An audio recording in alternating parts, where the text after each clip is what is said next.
Viral po ngayon sa social media mga sangkay ang ginawa ni PRRD no sa isang pope ng Roman Catholic mga sangkay na siyang sinasabi po ngayon ng ibang mga netizens na parang itong nangyari daw po kay Tatay Digong dahil daw po sa kanyang ginawa noon mga sangkay sa pope ng Katoliko. Alamin po natin kasi viral na viral po ito sa social media.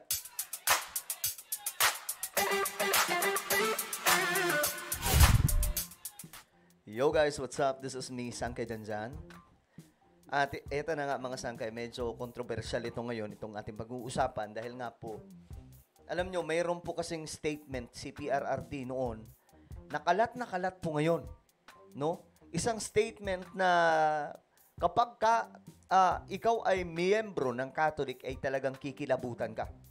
Panoorin po natin yan mga sangkay at tingnan po natin yung kalagayan ngayon ni Pope Francis na siyang pumanaw na nga po mga sangkay sa edad na 88. Alright? Anyway, bago tayo magsimula, paki-subscribe mo muna yung ating YouTube channel. Guys, tayo po ay 1.48 million subscribers na. Parami po tayo ng parami. So kung ikaw ay hindi pa po nakakapag-subscribe ngayon, makikita nyo po yung subscribe button. Sa baba ng video na to, i-click nyo lamang po yung subscribe, i-click ang bell, at i-click nyo po yung all. Dahil dito mga sangkay, parami po tayo ng parami. Huwag kang papayag na hindi ka mapabilang officially sa mga solid sangkay. Alright? Sa mga solid sangkay na nanonood ngayon, comment down below, hashtag solid sangkay kasama po ang inyong mga lugar. Okay? Ngayon guys, eto na nga.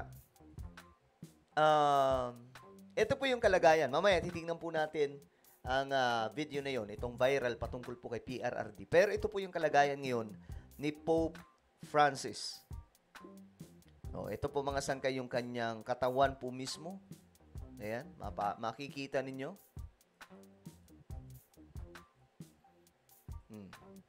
Doon po ito sa Vatican, mga sangkay. Ayan.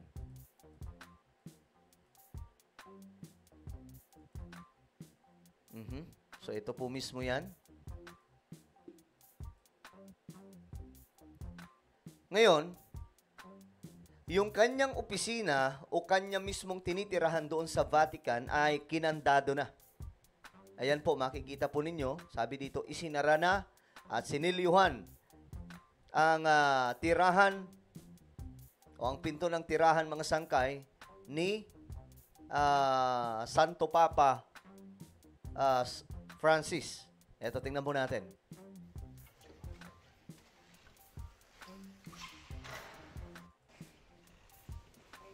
Ayan, mga sangkay. Siniselyuhan.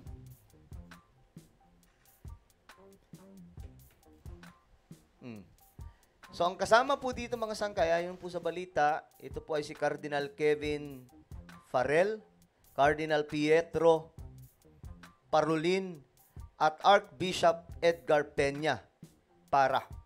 So, ayan po silang tatlo mga sangkay.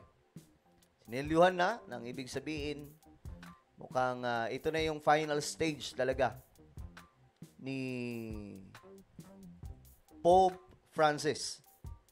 Sinarado na mga sangkay. So ngayon, ito po yun. Dito po pala talaga nakatira. Ito po yung pinaka-apartment ni Pope Francis, mga sangkay, doon sa Vatican.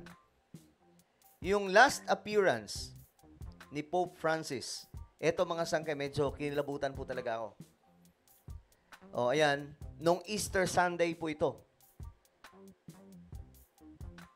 Ito po yung last appearance niya bago po siya pumanaw. So makikita nyo dito mga sangkay, hirap na po si Pope.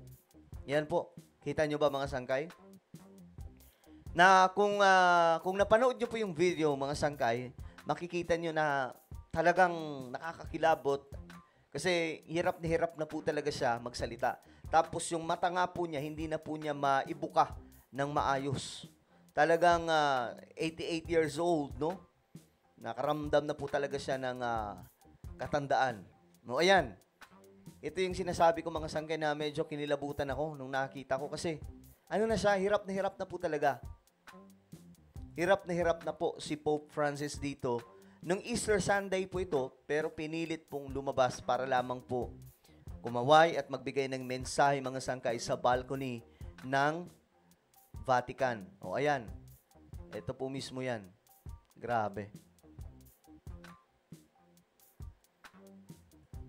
final appearance ni Pope Francis. Ngayon, mga sangkay, ang presidente ng Italy, eto, bumisita po sa burol mismo ni Pope.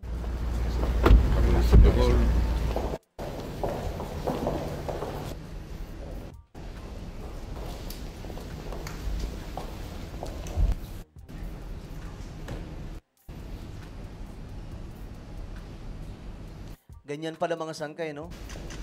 Naka-open talaga siya.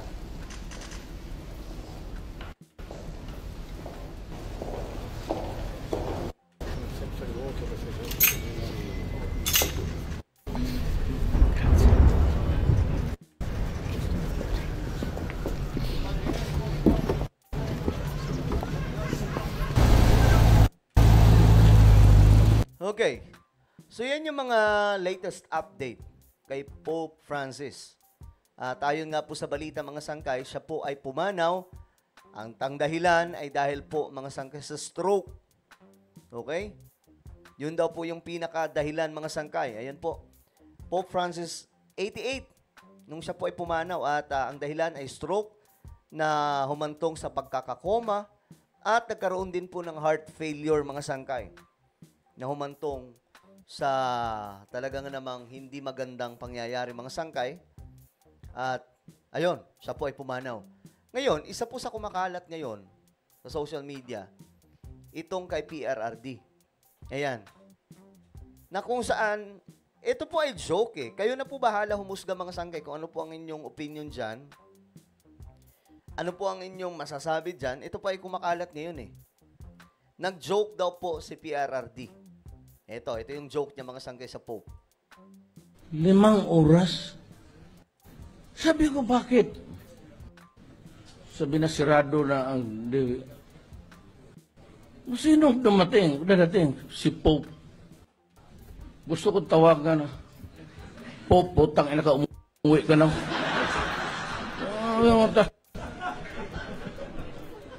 Huwag ka na magbisita dito na...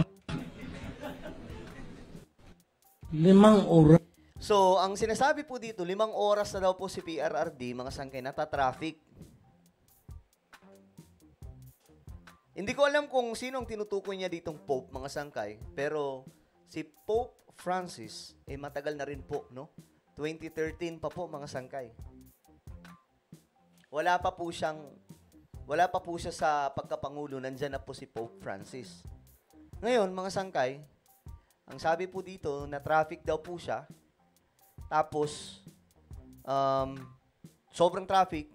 May tinanong daw niya, sino yung nandun? Ano bang dahilan? Yun yung Pope daw po yung dahilan. Tapos ito po yung ginawa niya mga sangkay. Alam nyo, kung ikaw ay Katoliko, ay talagang iba yung mafe-feel mo dito mga sangkay. O, ito, panoorin ulit natin. 5 oras? Viral to ngayon eh. Sabi ko, bakit? Sabi na sirado na ang... Sino dadating? Si Pope. Gusto ko tawagan na. Pope, putang ina ka, umuwi ka na.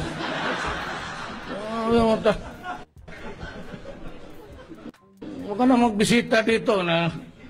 Ito po yung isa, mga sangkay, sa mga kontrobersyal na statement ni PRRD.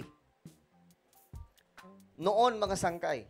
At ngayon, binabalikan, ayon nga po sa mga, dito, nakakakilabot daw yung sinabi ni PRRD, sabi ng mga Katoliko dito. At talaga nga namang yung nangyari daw po sa kanya, ay dahil daw po sa kanya mga ginawa din po dati. Parang ang sinasabi nila, kinakarma daw po si Tatay Digong. Well, kayo po bahala. Ano po ang inyong opinion dyan, mga sangkay? Ngayon, meron mo mga humalili kay ito po yung mga cardinal, mga sangkay, na possible na susunod kay Pope Francis. Ito, mayroon po tayo sa Pilipinas, si Cardinal Tagle. 67 years old pa lang, batang-bata pa po. Ito naman mula sa, saan ba to, mga sangkay? Ito, 66, bata rin po no? Ito naman sa 72 years old. Ito yung mga cardinal, mga sangkay. Ito sa Spain. Archbishop of Barcelona. O, yan. Yan po yung mga posibleng sumunod mga sangkay na magiging pope ng simbahang Katoliko. Pero mga sangkay, ngayon nga po pinag-uusapan ito. Ito si Cardinal Tagle. Sabi po nga sa post, is it time for a Filipino pope? Ayan, mga sangkay. So pinag-uusapan daw po ito. Ano po ang inyong opinion dyan? Kayo ba ay pabor na si Cardinal Tagle yung magiging pope? Ayan.